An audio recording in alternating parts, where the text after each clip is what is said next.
السلام علیکم دوستو، میرے چینل دانیال انفو پر خوش آمدید۔ دوستو، ہم نے اپنی پچھلی ویڈیو میں بتایا تھا کہ اللہ تعالیٰ نے کس طرح اس کائنات کی تخلیق 6 دنوں میں مکمل کی، اور تخلیق کی تقسیم کو اللہ تعالیٰ نے یوں بیان کیا کہ اس نے 2 دن میں زمین بنائی، 2 دن میں روزیاں مقرر کی اور 2 دن میں آسمانوں کو بنایا۔ تو یہاں پر سوال یہ اٹھتا ہے کہ اللہ تعالیٰ نے پہلے کون سی چیز بنائی، زمین یا آسمان؟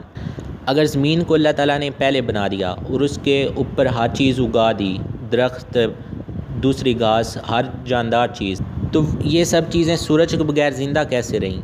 یہ تو ممکن ہی ہوتا۔ تو آئیے دوستو، آج ان دنوں کی تقسیم کو سمجھنے کی کوشش کرتے ہیں۔ تو دوستو، اللہ تعالیٰ نے سورۃ فصلت کی آیت نمبر 10 میں زمین اور اس کی روزیوں کی تخلیق کے متعلق بتایا، اور اسی سورت کی آیت نمبر 11 جو لفظ سما سے سٹارٹ ہوتی ہے، اور ہمارے سوال کا جواب اسی لفظ میں ہے۔ اس لفظ کا ترجمہ ہمارے علماء کرام نے یہ کیا ہے، پچھلی آیت کو بیان کر کے انہوں نے لکھا ہے کہ وہ سب چیزیں تخلیق کر کے پھر آسمان کی طرف کیا۔ تو یہ ثابت ہوتا ہے کہ پہلے زمین اور روزیاں مقرر کی اور اس کے بعد آسمان کی طرف اللہ تعالیٰ نے قصد کیا۔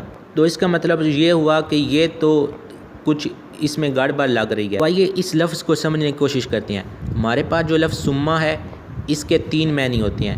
ایک معنی ہوتا ہے پھر، دوسرا معنی ہوتا ہے اسی وقت یا یک وقت، اور تیسرا معنی ہوتا ہے اس کے علاوہ۔ اگر ہم یہاں پر معنی اسی وقت یا یک وقت استعمال کریں تو ہم کائنات کی تخلیق کو صحیح سے اور سائنسی طور پر سمجھ سکیں گے۔ مثلا اگر یہاں پر اس کا معنی اس کے ساتھ استعمال کریں تو اس کا معنی یوں ہوگا کہ ان چیزوں کی تخلیق کرنے کے ساتھ آسمان کی طرف قصد کیا۔ مثلا اس کا مطلب یہ ہوگا کہ اللہ تعالیٰ نے کائنات اور زمین کی تخلیق مختلف مراحل میں کی۔ مثلا اللہ تعالیٰ نے پہلے آسمان کا کچھ حصہ بنایا اور اس کے بعد زمین کا حصہ۔ اس طرح دونوں کا ایک ایک دن مکمل ہوگا، اور اس طرح کچھ اگلے دن اللہ تعالیٰ نے آسمان کا کچھ حصہ بنایا اور پھر زمین کا، اور پھر 2 دنوں میں اللہ تعالیٰ نے ان کی روزیاں مقرر کر دی۔ اس طرح کائنات کی تخلیق واضح بھی ہوتی ہے اور انسان کی سمجھ بھی آتی ہے۔ اسی بات کی سپورٹ میں النازعات پارہ نمبر 30 کی آیت نمبر 26 سے 30 تک اللہ بیان کرتا ہے، کیا تمہاری تخلیق مشکل ہے یا آسمان کی؟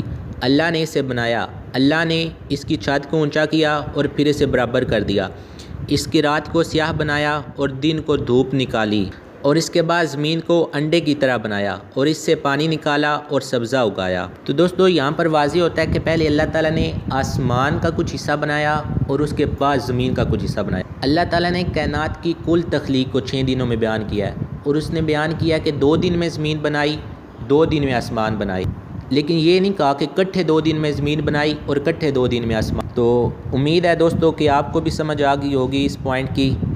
تو اگلی ویڈیو تک کے لیے دوستو، اللہ میرے حافظ۔ چینل دانیال انفو پر خوش آمدید۔ دوستو